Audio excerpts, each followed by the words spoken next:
La génération bébé brune passe le bac. Première épreuve à ouvrir le bal, l'épreuve reine, la philosophie, bête noire des candidats de toutes les sections.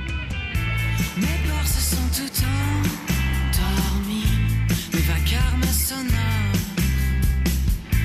n'ont pas ouvert l'œil. Cette matière, ils l'ont découverte il y a à peine un an, vers l'âge de 16-17 ans. Elle les déroute, les dérange, mais ils l'apprécient.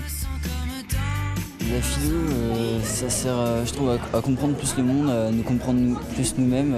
Moi, je trouve ça utile, vraiment. C'est avoir une réflexion sur à peu près tout, sur l'art, sur la société, sur la politique, vraiment, c'est un sujet très très large, c'est sur vraiment tout, je pense.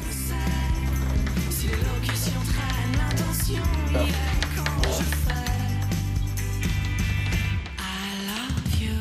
La philo, c'est entre 4 et 8 heures de cours par semaine selon la terminale. Mieux vaut être attentif toute l'année car le coefficient au bac, c'est entre 4 et 7.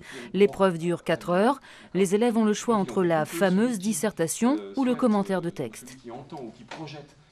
Écouter un philosophe vous parler du bonheur, et c'est pour ça que c'est un bon sujet aussi pour le bac, au bout d'un certain temps, ce qu'il vous dit du bonheur va vous sembler très près du sens commun. Mais qu'est-ce qu'il veut dire ? Qu'est-ce qu'il veut dire ? Ah oui, de l'amour, de l'argent, pas d'obligation. Kant a un certain nombre d'arguments qui vont tendre à montrer que le mensonge est un crime extrêmement grave et peut-être même ce serait un peu la mère de tous les crimes.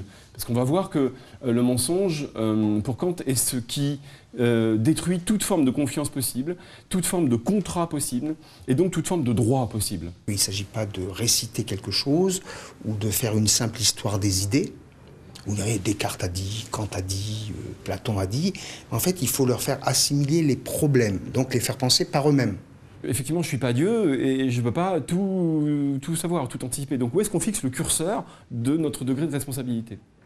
C'est comme vous avez dit tout à l'heure, c'est jusqu'où on peut... Enfin, est-ce qu'on doit dire la vérité tout le temps et est-ce qu'on peut dire que c'est une erreur et qu'on n'a pas fait exprès, c'est ça ? C'est relié à ça à peu près. Oui, c'est exactement ça, ouais. Les élèves le vivent comme un événement pour leur propre entrée dans la vie adulte. Il y a quand même un rituel. C'est pourquoi je pense que la philosophie est très bien en terminale. Ça suppose tout de même une certaine maturité, et puis il faut que ça fonctionne comme un événement. Est-ce que c'est agréable de venir suivre un cours de philo ? Ça peut être agréable, mais c'est parfois compliqué à suivre. Ça dépend du sujet, ça dépend des Il y a des sujets qui nous touchent, qui nous concernent et d'autres moins. Les passions, c'est bien quand on est jeune. Le désir, le bonheur, la vérité, enfin tous ces trucs-là. Après, la technique, l'art et tout ça, ça nous inspire quand même un peu moins. La politique, tout ça. Je révise ma philo en jouant sur ma PS3. Ribéry passe à Kant et but de Spinoza. Dis-moi si je peux pomper sur toi, car si je loupe mon bac, oula, ma mère elle me loupera pas. Bon, il y a de bonnes choses, comme d'habitude. Simplement, ce qui serait susceptible d'être amélioré, c'est, une fois encore, le degré de rigueur dans l'analyse. Les lycéens ont en moyenne 10 devoirs dans l'année sur table et à la maison. Les notes s'échelonnent le plus souvent de 8 à 14. En dessous, c'est un hors-sujet. Les notes au-dessus de 16 sont beaucoup plus rares. Une bonne copie de philo, c'est une copie qui, d'abord, a été écrite par un élève qui a accordé la plus grande attention au sujet ou au texte. Ça, c'est vraiment l'élément déterminant. Qui ensuite se caractérise par sa capacité à construire une pensée organisée, lisible, compréhensible par autrui, et qui, c'est mieux, développe une pensée originale et intéressante. Moi, j'ai souvent eu du mal. Et cette année, ça va mieux quand même. Et c'est une discipline qui te paraît compliquée ? Compliquée, mais ça, c'est vraiment... On s'y prend. C'est quelque chose de prenant. Tu appréhendes l'épreuve du bac ? Ouais, quand même, parce que ça reste quelque chose de super aléatoire, quoi.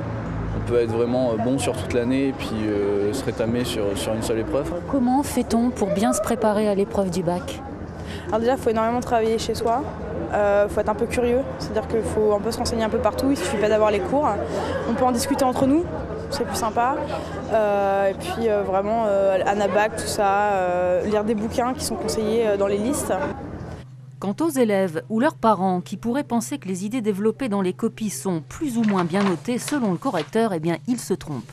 Je prends les choses un peu en dérision en disant bon, bah, écoutez, si vous êtes d'accord avec le prof, vous aurez une bonne note, si vous n'êtes pas d'accord, vous aurez une mauvaise note. Sachant que ça ne se passe absolument pas comme ça.